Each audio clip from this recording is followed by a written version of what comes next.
¿Qué tal? Buenas tardes a todos, muchas gracias. En nuestra feria número 27 inauguramos la primera charla de Art Conversations. Se va a hacer a esta hora, 16:30, en los próximos 3 días.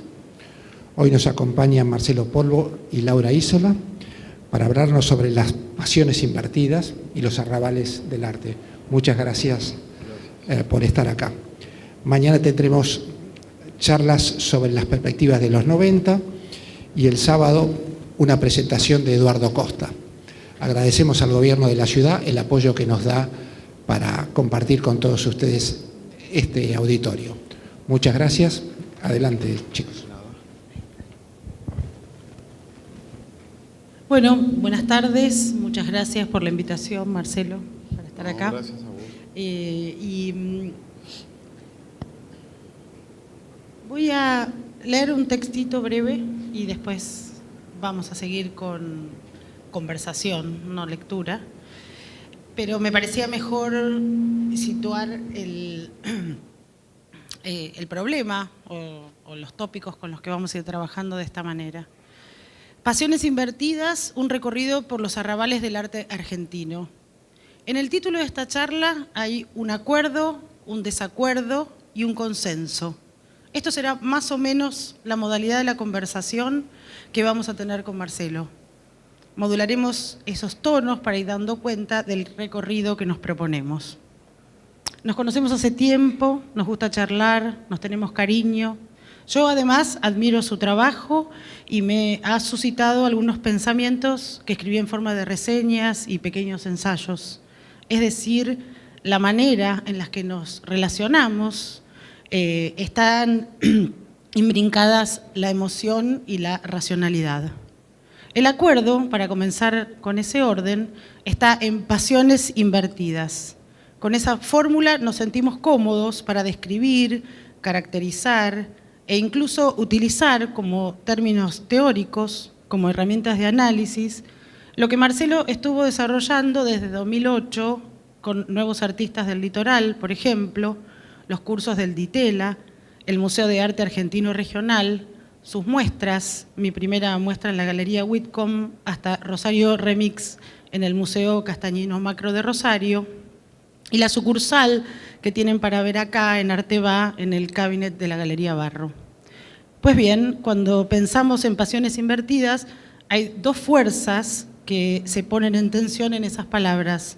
La más obvia, la pasión en un uso más vulgar, lo que me apasiona, casi como spot publicitario, del orden del deseo, y la pasión como padecer, la pasión y la salvación después del dolor.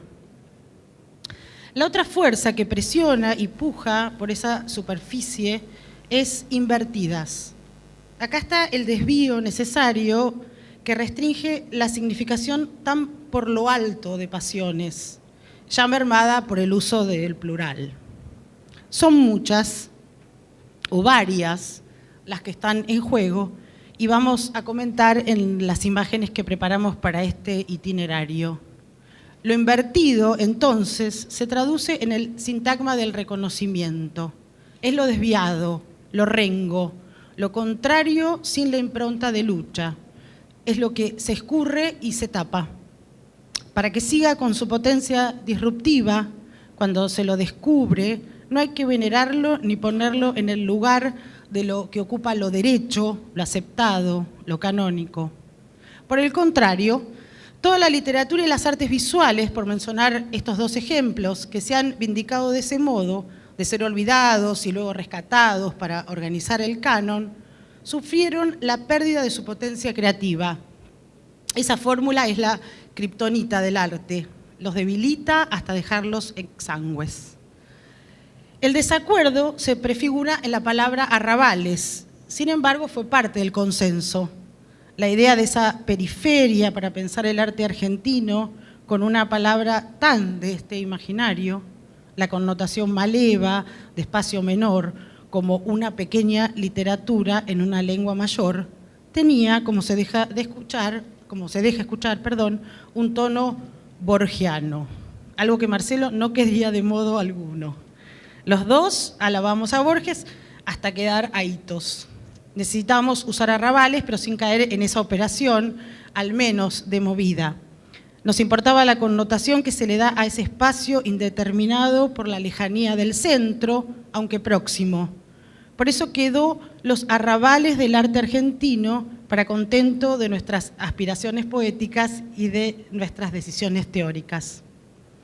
Lo que no ingresó en el campo de lucha, una batalla que se libró en el estudio de Pombo con vista a Constitución, en algunas tardes de semanas pasadas, entre tés y cigarrillos en el balcón, fue la palabra historia.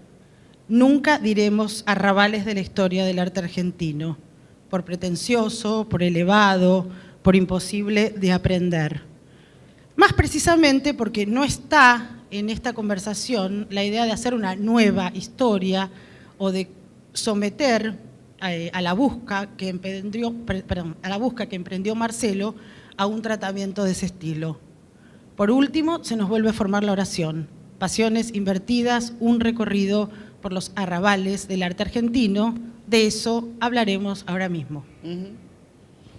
No, todavía no vamos a ver imágenes. Quería hacer una breve introducción, porque lo que vamos a ver es imágenes de mis producciones desde el 2008, donde comienzo a trabajar de manera consciente y efectiva sobre el arte argentino, el arte regional. Me siento identificado.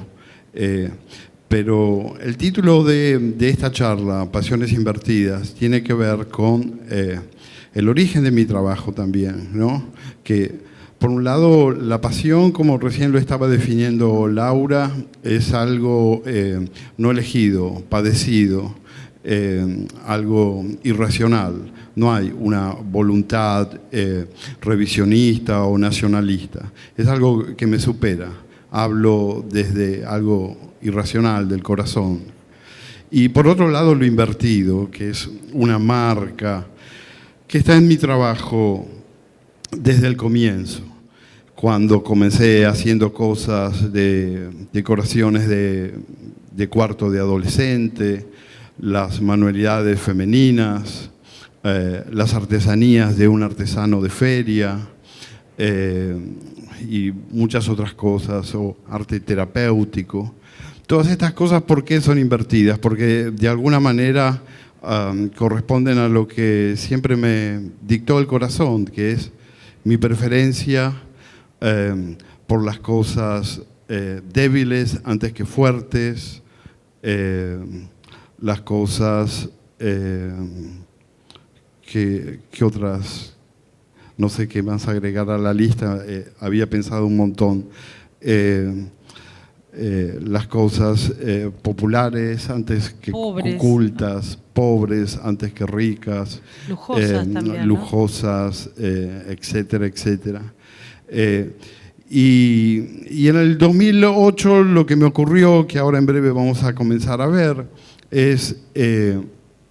que tuve acceso por una invitación de los directores de aquel entonces del Macro Castanino a los depósitos, y me encontré con un montón de obras aparentemente relegadas, envejecidas, que me parecieron maravillosas. Yo entré así como en una especie de alucinación, como si fuera Howard Carter, el arqueólogo que entra por primera vez a la tumba de Tutankamón y iba de maravilla en maravilla. Y entonces hice una muestra que se llamó Nuevos Artistas del Grupo Litoral, que es todo lo que encontré en los depósitos del Museo Castanino, y donde mezclé la historia, porque muchos no pertenecían al grupo de artistas, el grupo de artistas del litoral. Y lo que me pasó de sorprendente fue que empecé a elegir cosas, a colgarlas, a mezclarlas con unos pequeños cuadritos míos, y yo desconocía quiénes eran esos artistas. Y después empecé a investigar acerca de ellos, y creo que eso fue el comienzo del proceso. Empezamos a ver las imágenes, por favor. Las imágenes van a ir pasando y nosotros vamos a detenernos quizá en algunas para hacer algún comentario, pero no es que van a estar todo el tiempo, nos estamos haciendo referencia. ¿Podemos iniciar de nuevo? Que quería hacer un comentario sobre la primera. Gracias. Aquí, sí. Porque acá hay dos ejemplos de lo que me ocurrió durante esta muestra. Veo esta escultura hecha en quebracho y más allá ven un retrato de una mujer. El retrato es de Emilia Bertollet, la escultura es de Stefan Erzia. Lo que me ocurrió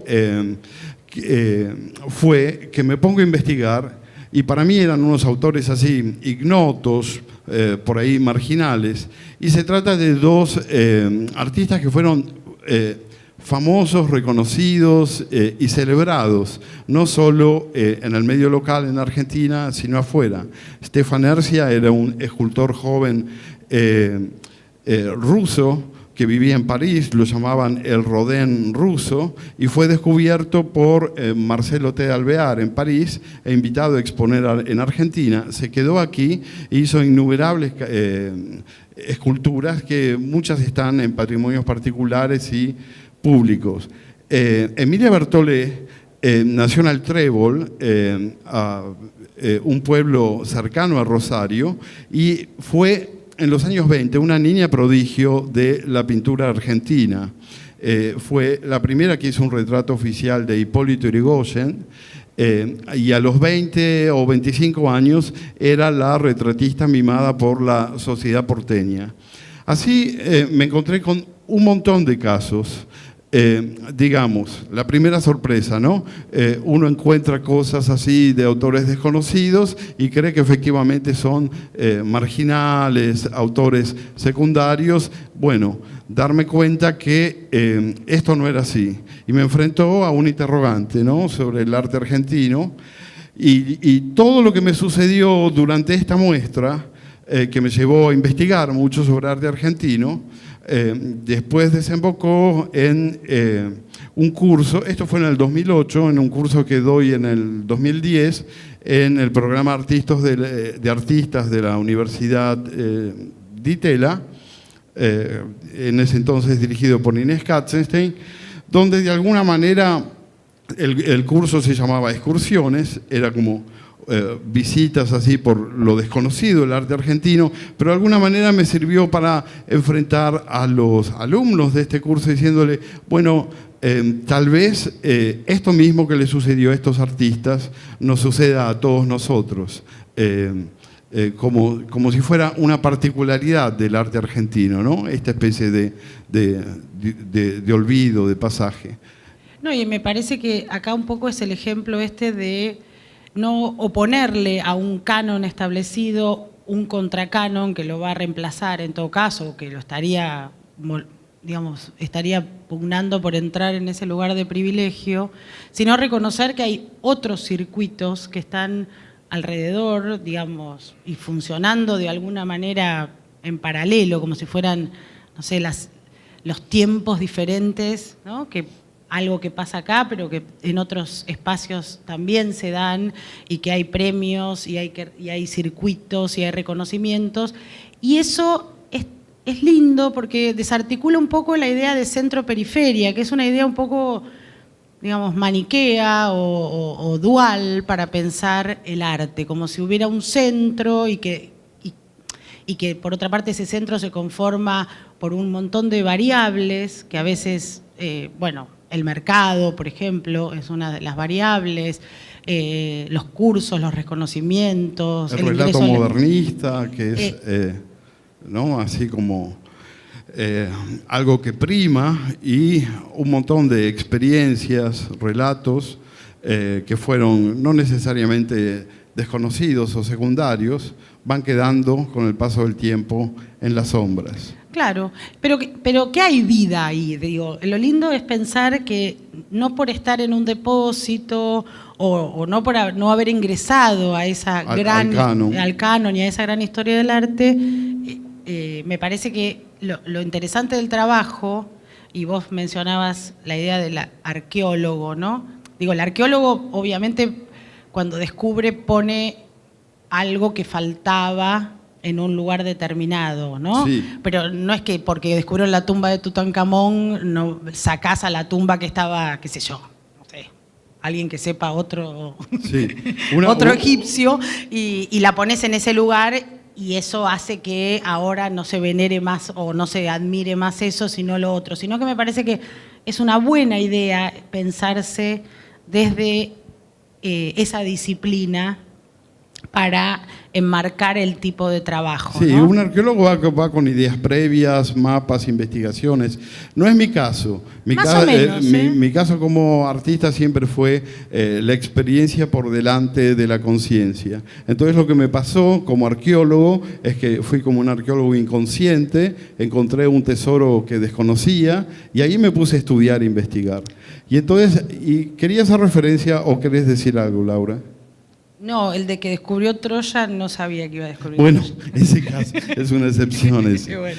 Pero entonces empecé a conocer un montón de artistas. Acá hay una foto y ya podemos, sí, por favor, Enrique Larrañaga, que años después tuvo una retrospectiva en el Museo de Bellas Artes, donde estaba la mirada más puesta en su apoyo al peronismo, todo eso.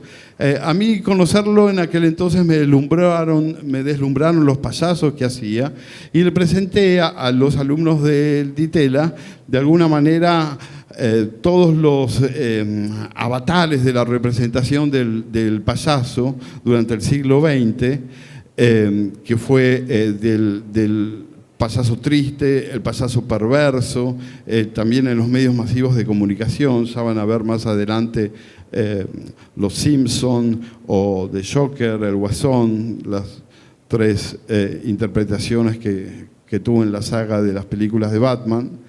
Y de alguna manera lo presentaba Enrique Larrañaga como bueno. Tenemos un pintor que hizo una obra muy interesante con los payasos, completamente desconocido, y es una iconografía que en el arte del siglo XX y en la cultura popular el payaso es muy interesante. Y entonces estos son ejemplos es un ejemplo que quiso Laura que esté, acá terminamos con Prior, que para es... mostrar que leía Barbour, para decir que leía Barbour. Bueno, y eso, y estos son otros de los artistas que presentaba en el taller este caso es Bruno Vernier, muchos que frecuentan subastas lo deben conocer, un pintor súper prolífico. Este es el caso de un olvidadísimo Jorge Larco, quien fue así un pintor muy importante en los años 30, 40, y de paso se ha dicho, es a quien está dedicado y es el objeto de inspiración de un famoso poema de Borges, The Gift, El regalo interminable. Bueno, acá tenemos a Mariette Lidis, otra que formó parte de los pintores con los que me encontré en la trastienda del Macro. Acá, Detengámonos acá, un por segundito. favor. Como para ir tomando todos estos elementos y organizando quizá algunas cuestiones que estuvimos conversando. Una tiene que ver con esa primera busca, ¿no?, de un poco a tientas y con más intuición que método. Sí. Que conciencia. Y que conciencia de lo que se estaba haciendo, aunque por ahí otro tipo de conciencia quizás, ¿no? No una conciencia de investigador formado académico, sino bueno, una búsqueda que tenía que ver más como encontrar formas, una cosa más creativa, ¿no? Y me parece que esa primera parte es interesante porque un poco en casi todo tu trabajo se vuelve a aparecer esto, después se vuelve investigación. Sí. Casi, diríamos, los que lo conocemos, investigación dura, digamos, de alguien que se pone a leer y que se pone a estudiar y que se transforma en un especialista. Eso me parece que es un elogio. Gracias. Y luego hay una tercera parte, que es la que empezó a esbozar Marcelo recién, que tiene que ver con una pasión pedagógica, que es algo que también tiene un origen en el principio, un origen casi perfecto, diría yo, porque lo vas a contar mejor, pero un poco anticipo. Tus primeros momentos como maestro fueron bastante particulares, ¿no? Bastante especial, maestro para alumnos con problemas de aprendizaje. Entonces, sí, se llamaba Educación Especial. Me recibí en el profesorado de Educación Especial a los 28 años. Fue así como una inmensa dicha trabajar de eso. Venía de trabajos así, imprentas, trabajando 12 horas por día, y trabajar de maestro especial, recibirme de eso, fue no solo acceder a un trabajo regular con una obra social y todo eso, sino también a la dicha de estar con esos chicos, y fue una usina de inspiración, y creo que ahí comienza mi trabajo más serio, ¿no? Por finales de los años 80. Y bueno, y ese origen que ya tiene, digamos, no es que es alguien que se pone a enseñar y que nunca había enseñado nada, sino que había enseñado de la manera tal vez más, no sé si complicada, pero una manera importante, ¿no? Que donde la relación maestro-alumno es una relación particular. Compartimos, mi madre hizo durante muchos años lo mismo. Yo sentía que me enseñaban todo el tiempo, no podía creer que me paguen un sueldo por tanta dicha, en serio te digo. Y después eso que se vuelve, bueno, en otro ámbito, por supuesto, que es en un ámbito universitario, en la Ditela, pero me gusta pensar esa conexión entre ese origen, ¿no? de ese tipo de enseñanza de la Ditela. De hecho, salvo alguna excepción, como un viaje a Puerto Madryn, así, siempre tuve resquemor de enseñar arte. Y a esta altura, ya en el 2010, le tengo que reconocer la fe a Inés Katzenstein de, bueno, tenés cosas para decir, para dar, tenés como una... sí, es medio soberbio decirlo, pero a lo largo de esos años sentí y siento que tengo una mirada, como una visión y una misión. Sí, y sobre todo en la educación especial, bueno, por ahí en tu época ya después había un poco más de herramientas, pero es un trabajo que los maestros se tienen que construir sus propias herramientas.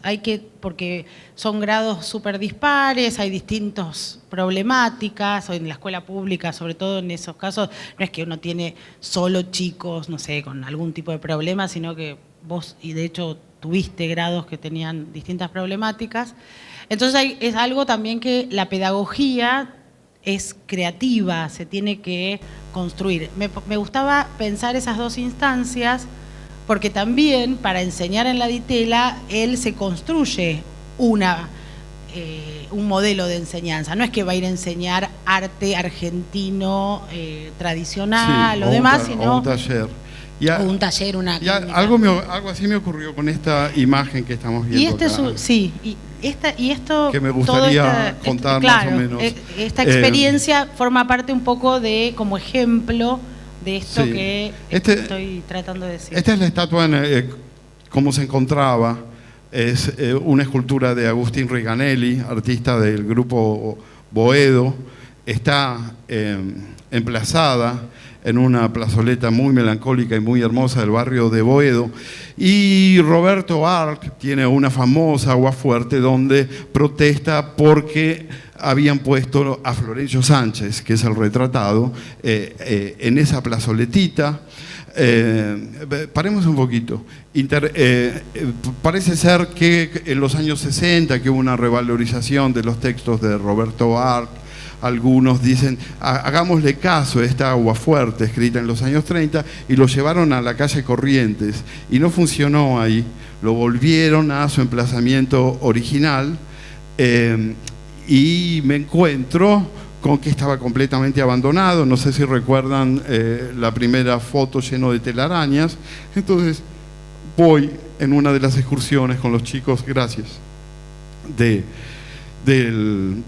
taller excursiones de la Ditela, y me subo, le saco todas las telarañas, le paso vaselina, que eso no era vaselina en pasta, que eso no percude el bronce, y lo espolvoreo con esta brillantina, que me gusta pensar que era oro sintético, y de alguna manera, bueno, así quedó como restaurado. Es tan hermosa esta escultura y tan desconocida, ¿no?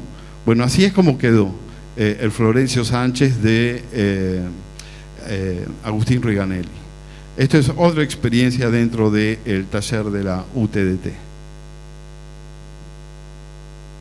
Sí, por eso digo, ahí hay, por ejemplo, en esta experiencia, pero me parece que en general aquellas que también ocurrieron en el aula, ¿no? Toda una investigación que sirvió para que lo que vos vayas a enseñar tenga, bueno, un poco que ver con esa idea, no ir a enseñar cualquier cosa, sino específicamente eso, ¿no? Ahí de vuelta me parece que la idea de invertido, que por ahí, digamos, una de las versiones más fáciles de pensarla tiene que ver con lo gay, que después si querés podemos hablar de eso, pero me parece que ahí sí hay una noción muy fuerte de esto que yo estaba comentando respecto a lo rengo, lo torcido, lo que no entra derecho, aquello que está en un lugar, bueno, oculto, lleno de tierra, lleno de telas de araña, y que, si me puedo poner un poco mersa, pero que la metáfora esa de ponerle dorado, ¿no? de ponerle oro, no es exactamente lo mismo que ponerla en un lugar central, sino que es con eso que tiene, revalorizarlo, ¿no?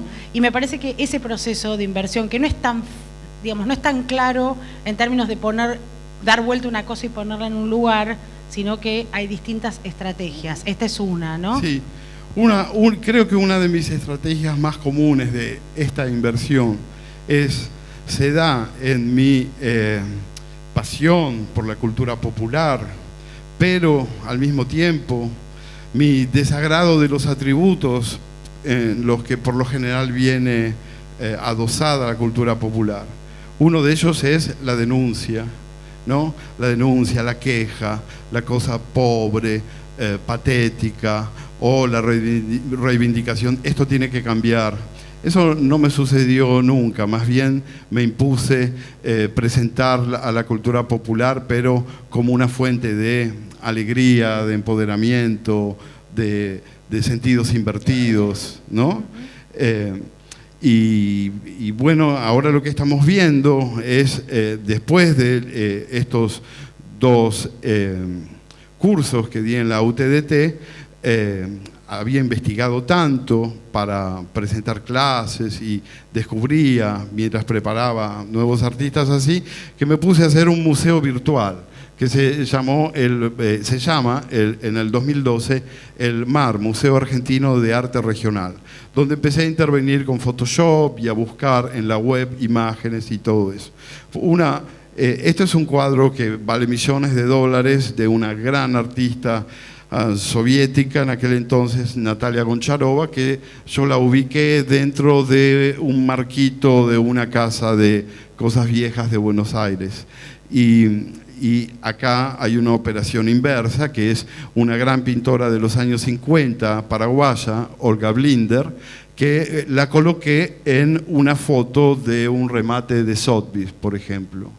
Esto es el gran Raúl Loza, que también, así como haciendo una especie de chiste, lo puse en un marco. Algo que me sucedió durante hacer este Museo de Arte Virtual es que me permití por primera vez ser irónico, chistoso.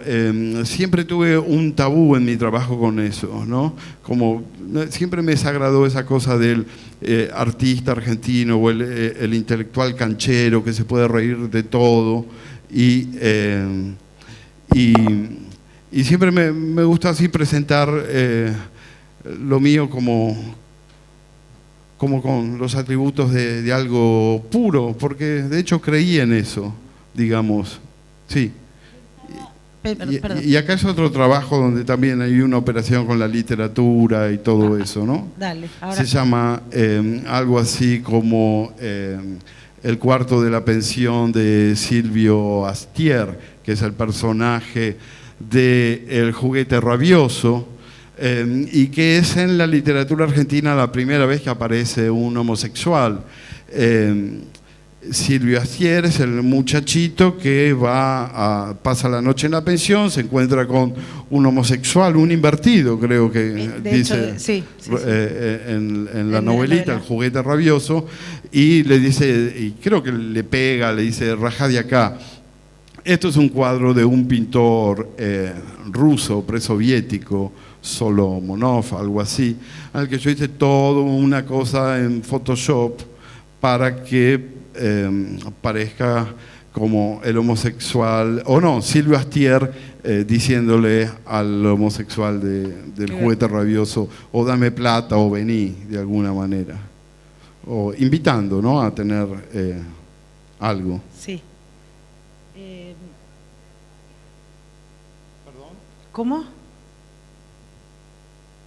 Ah, no. Perdón. Pareció que alguien hablaba. Con respecto, sí, es la primera vez que aparece y tiene además es una situación muy compleja también dentro de la literatura, porque esto que vos comentabas del rescate que se hace de Roberto Arlt en los años 60 complica un poco, ¿no?, todas estas. Bueno, El juguete rabioso es efectivamente un texto complicado y de vuelta tiene esas dos complicaciones. El pobre, Silvio Astier, le pega a un mendigo y, bueno, justamente cuando la izquierda lo quiere reivindicar, dice ¿qué hacemos con este mendigo, con esta escena, ¿no?, que acá nos cierra demasiado? Y también la escena del cuarto de hotel, que es una escena complicada. En realidad, la primera situación que la otra vez que justo que hablamos y que tiene que ver con la literatura es el matadero, ¿sí? El matadero es primer texto donde aparece una situación así de violación por parte, digamos, de sangre y masacre como constante. Sí, y como esa representación de la vejación del otro, ¿no?, en una práctica. Y la guerra en nuestra sociedad. Bueno, al unitario le bajan los pantalones y lo terminan matando, ¿no? Ese es como ese primer cosa momento. que siempre quise eludir en mi trabajo, claro. Ese tema central de la literatura argentina, ¿no? Sí. Digamos, desviarme, ir por otros atajos, otras inversiones. Y algo que me pasó también en mi experiencia de adolescente y joven, que de alguna manera fui pobre, y entonces tuve una visión, una sensación que nunca me abandonó, y es la de buscar la alegría y evasión, identificarlo como que eso es lo que los que somos pobres queremos. Y entonces todo este tema de la denuncia social, siempre lo identifiqué más con una mirada de clase media ilustrada, universitaria. Sí, ¿no? Hay una imagen que justo la otra vez que conversábamos, que vos decías que en realidad Berni, ¿no?, pinta a Juanito, bueno, arma toda esa saga con Juanito Laguna. Y que justamente ese lugar no es el lugar que a vos en realidad te interesaba para nada, sino lo que yo hago son los sueños de Juanito Laguna, sí, ¿no? Digamos, tuve la arrogancia ahí por los 90, me acuerdo patentemente de decir, bueno, yo quiero hacer las obras que haría Juanito Laguna.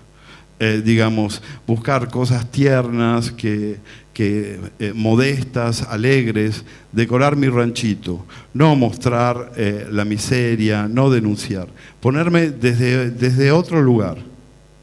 Y ese me parece que es justamente el lugar contrario, por lo menos contrario a una denuncia explícita. No creo que no exista, o sea, no existe la denuncia tal y como la conocemos, ¿no? Digamos, los pobres y la miseria, la basura, la reivindicación, sin pan y sin trabajo, digamos, toda una línea también, no solo de la literatura, sino de la pintura argentina. Esa pintura me parece tan fea. Sí, ya lo sé. Pero lo que sí me parece que en ese costado, en esa forma de entrarle por el otro lado, porque en realidad pintar o hacer el rancho de Juanito Laguna en un punto opone a Juanito Laguna, a lo que hace Berni y lo... Sí, Berni hizo lo que pudo, lo que le permitió su época, sí. Como yo hago lo mismo. Perdón. No, pero digo que igualmente no es la denuncia en esos términos, pero sí hay una reivindicación. No es correr el tema, no es ocultar el tema de la pobreza. No. Eso nunca lo oculté. Las condiciones materiales en las que uno piensa, trabaja, eso siempre quise que esté en primer plano. Pero pero justamente esa existencia, no rodearla de atributos patéticos o de denuncia, o que en el mundo del arte vamos a poder hacer el mundo mejor, digamos. Aparte, hay una experiencia muy personal, y es que para mí, en esto voy a acercarme un poco a mi admirada Marta Minujin, a pesar de que pertenecemos a galaxias completamente diferentes. Para mí, el arte fue una forma de conseguir poder instantáneamente. Yo no tenía un peso y entonces buscaba hacer cosas lindas que me alegren, que me decoren la casa. Y también me empezó a dar plata, porque alguna gente decía, uy, qué lindo esto, te doy 1.500 pesos, o Mónica von Asperen, que en aquel entonces hacía indumentaria, te cambio un cuadrito, estos que haces con perlitas y todo esto, por una camisa y un pantalón. O sea, era algo que al instante me volvía más opulento y más feliz. Entonces yo creo en el poder del arte un poco minujianamente. Sí, por eso digo, no tiene la denuncia en términos así más explícitos como el arte de izquierda o cierto arte que tenía pero sí hay algo de reivindicación, me parece, ¿no? De reivindicación desde un lugar... De hacer visible. Sí. Bueno, pero digamos, presentar, no sé, pienso ahora en lo que estás presentando acá en Arte Va, sí. El mantel y los retratos, que siempre la idea del cuadrito con la foto y lo lindo. La pulcritud de quien busca vivir mejor, la cortinita linda. El piso que se parece a la madera, digo, un símil parquet. Sí. Entre el ser y el parecer, que es algo que está muy en cierta cultura popular, ¿no? Lo que parece madera, lo que parece mármol, lo que parece, digamos, aquellos objetos, aquellos materiales que son como de la alta cultura, ¿no? Sí, siempre me interesó de la cultura popular, que acabo de decir que tanto me gusta, lo delicado. Así como no me interesa la asociación de cultura popular y denuncia, también tengo que decir que no me interesa la asociación de cultura popular y, digamos, estos relatos homogeneizantes, peronismo, fútbol. Siempre me gusta, la cultura popular está llena de excepciones y delicadezas. Y eso es lo que siempre estuvo así como en mi mira, en mi corazón, poder llegar a representar. Sí, perforarla, ¿no? Como que no es algo tan complejo como un bodoque así, sino ir perforándole y viendo es múltiple que hay la cultura cosas popular, y, tiene bueno, Sí. Muchas maneras de abordarla, no es una sola. Y otra cosa que me dediqué a hacer en este museo virtual fueron homenajes a otros olvidados, y aquí aparece Joan Wall, una maravillosa tapicera inglesa que vino a vivir a Argentina, ganó premios internacionales, y bueno, puse unas florcitas de no me olvides así, porque en la web no aparecen casi imágenes de ellos. Este es un famoso, el monumento al detenido político desconocido, algo así, de Libero Badi, que lo puse sobre un fondo de esos que se encuentran en la web. Bueno, ese recurso lo uso mucho. Este es un cuadro de Pablo Suárez, donde de alguna manera aludo a la travesía que tuvimos juntos, Miguel Jarte y yo. Y bueno, esta es María Freire, la gran pintora uruguaya abstracta, a la que le puse un marco de esos también vulgares. Esto está cerca de donde está mi taller. Con Fran hemos peregrinado más de una vez. Podemos volver a ese. Es la casa donde vivió Alfredo Lito, a la que le puse, y creo que esa pequeña escultura que hay allí en el rincón superior es de Ennio Iomi, exactamente. Pasemos, por favor.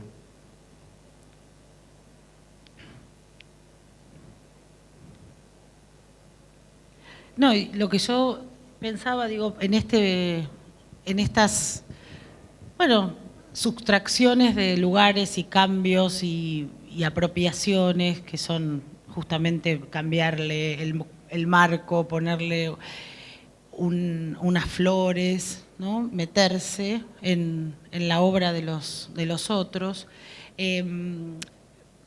Pensaba en el poder del kitsch, ¿no? Como herramienta bastante subversiva de aquello que no tanto en la parte del buen gusto, ¿no? Que tiene esa connotación, pero sí en aquello que va a entrometerse y va a cambiar por lo menos la percepción en una primera mirada, ¿no? Sí, ahora me estoy amigando con ese término. Siempre traté justamente de todo lo que decían sobre mi trabajo, asumirlo y tomarlo de su mejor manera, ¿no? Kitsch, gay, light, todo eso. Con lo kitsch me pasaba que me parecía medio clasista, era como, uy, qué mal gusto. Y yo decía, ¿en qué mundo o en qué ciudad viven? Yo en todos los lugares que transito, desde la sala de espera de un médico, todo es kitsch. Así que, no sé, me parecía que era medio disparatado, descolocado de lugar. Yo por ahí lo digo con un poco más de precisión teórica, ¿no? Digamos, okay, lo que sí. se plantea como kitsch en la bibliografía. Kitsch y camp. Exacto. Sí, claro.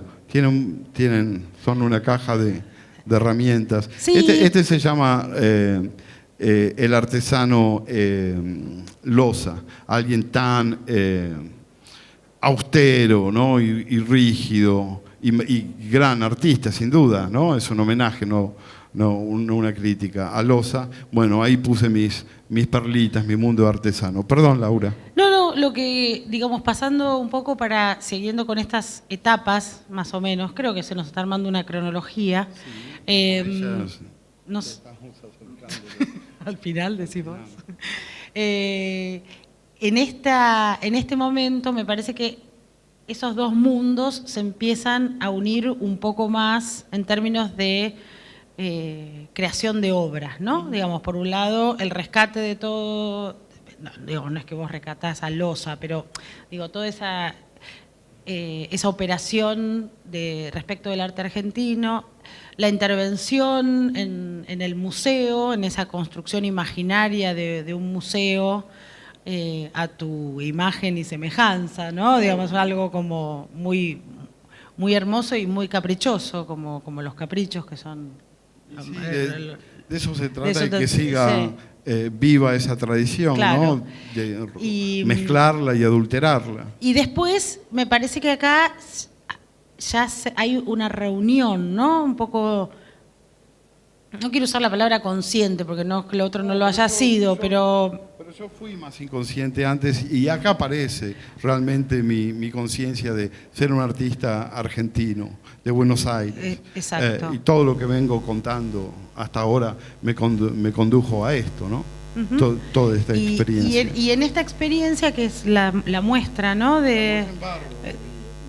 Mi primera individual en barro. Perdón, en el 2015. Claro, aparece ya esta... si querés puedes avanzar. Aparecen ya estas piezas que bueno, que juntan, ¿no? Que empieza como que esos dos mundos que estaban destinados. Otra obra de la misma muestra en barro, que creo que se llama Leyenda de Arrabal. Mirá. Para desembocar, si más o menos estamos siguiendo esto, en Rosario, ¿no? En Rosario, sí, antes de Rosario, y estos Sí. hay empezar a experimentar más con el Photoshop, manifestaciones. La manifestación también es un tema que está en mi trabajo. Ahora, en lo que estoy mostrando acá en Cabinet, aparecen también manifestaciones. Es como si a la idea de manifestación le pusiera una cosa de felicidad, ¿no? Las manifestaciones, salvo, qué sé yo, las de derechos de las mujeres o gays, son hechos medios terribles, los que participan. Y los que no participamos en las manifestaciones también nos parecen pesadas, que entorpecen el tránsito, todo eso. Bueno, pero por cierto, para mí las manifestaciones, vivo en la zona sur de la ciudad, son tan comunes como la Coca-Cola. Así que quise hacer de algo tan cotidiano, darle un giro de alegría, digamos. Sería algo así. Si algo no te gusta mucho, metele brillito. Sí, que tampoco es algo inocente. No es inocente, es medio... siempre me gustó provocar a los progres, desorientar y todo eso, por supuesto. Esto es de Rosario Remix, la muestra que hice el año pasado y de la que presento ahora en Cabinet, la sucursal, Rosario Remix, sucursal Arteba. Esto es un homenaje a Mele Bruñard, una mesa dedicada a la gran grabadora Mele Bruñard de la ciudad de Rosario. Y me parece que estas mesas que tienen algo devocional, ¿no? De altar y de una instancia que tal vez nos lleva a esta idea de lo pasional, ¿no? En ese punto como experiencia del goce, pero también como algo que está relacionado con la ofrenda, ¿no? Con el sacrificio. No me quiero volver demasiado así extrema, pero sí hay algo de presentar estos objetos para esta ceremonia, ¿no? Y una ceremonia que es el único Dios en el que creo, el Dios del arte argentino. Un pequeño Dios. Es un Dios. Pero hermoso. Es de un panteón pequeño. Pequeño, modesto, pero uno lo quiere porque uno está hecho a semejanza de ese Dios. Muy bien. Y en este caso, la obra de Mele vuelve a aparecer también en las manifestaciones. En las manifestaciones, acá. Y si bien en Rosario había, en Rosario Remix, la muestra que fue en el museo el año pasado, donde lo que arma Marcelo es los 7 pisos del museo y para seguir tirando el hilo, ¿no? Como una especie de nueva construcción, digamos, también, ¿no? De círculos no del infierno, del paraíso, sí, del paraíso, el ascenso al paraíso. Y algo que, bueno, te lo formulo así con una pregunta: ¿por qué elegir a Mele de toda esa constelación posible, ¿no? Donde había textiles, donde había medios masivos así un poco retro, ¿no? Como lo de Palomo, que bueno, también está igual eso, ¿no? Sí. ¿Por qué elegir esas dos personalidades dentro de todas esas posibilidades. Mele, para los que tuvimos la suerte de conocerla, es una personalidad así como férica, hada, maga, pero más allá de eso, su obra está inspirada en toda una iconografía que debe venir de Europa, Asia, lo mezcla con la cultura tupí, guaraní, peces, flores, pájaros. De hecho, esta sala se llamaba algo así como un homenaje a Mele Bruniar, la artista de los peces, las flores y los pájaros. Y ella, por otro lado, por supuesto, responde al auge que tuvo el grabado y toda esta iconografía en los años 60 y 50, ¿no? Y bueno, mi corazón, como el de la mayoría de ustedes, está en la infancia de uno.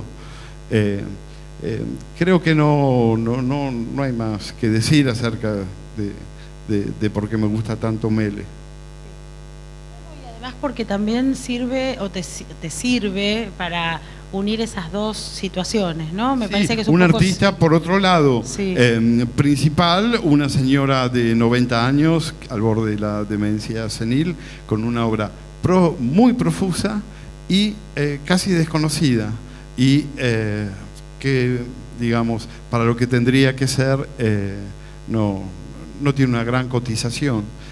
Un artista como Mele, en un país central, es así como una héroe. Y este es la imagen del girasol, del que me inspiro para hacer la manifestación de girasoles. Y acá creo que viene otra imagen, Laura, que a vos te interesaba que esté. La siguiente, por favor. Bueno, esta es una escultura de Nelly Jiménez Bayana. La gente esta que conocí en Rosario no son artistas también marginales, outsiders, son artistas que encontraron a través del arte una forma de vivir y de ser dichosos. Nelly Jiménez Bayana, por ejemplo, esta escultora, tiene como 70 años, trabaja hace esculturas en halls de edificios, le va muy bien. Eso quería reivindicar o señalar también, que no hay algo también de lagrimita, y estos son artistas olvidados. No, esta gente es que vive genial gracias al arte, por más que esté en circuitos paralelos o arrabales. Sí, y esta es la última imagen que elegimos. Y bueno, me parecía que se podía hacer un poco de metáfora, ¿no? Sí, me dijiste que era como un emblema, esta imagen de mi mirada, de mi trabajo. Tiene que ver con la construcción, ¿no? Y con un ideario de trabajador, ¿no? De artista trabajador. Sí. No brechtianamente, porque te faltaría toda la parte, digamos, política en el sentido de cambiar el mundo, pero sí me gustaba pensar en que vos, en ese sentido, como que construís y manejás los medios de producción, digamos, te construiste un espacio en el que te sentís cómodo y con el que vos podés, hacer lo propio, pero que no es solamente la faceta artística, sino que se complementa o que incluye la investigación, la enseñanza, y pintar esos ladrillos de colores también es una idea de sacarle, ¿no? lo trágico, sí, o lo tremendo, lo forzado, y ponerle colores, sí, ¿no? de alegría. Para mí es como una inversión más, ¿no? Esta foto representa así la evidencia de que la vida es dura, cruel, injusta, pero yo le pongo brillito a eso. Eso sería como la imagen, lo que está ahí, ¿no? Tal digamos, cual. A lo feo ponerle brillito. Bueno, muchísimas gracias. Gracias por la escucha. Gracias, Laura. Muchísimas gracias.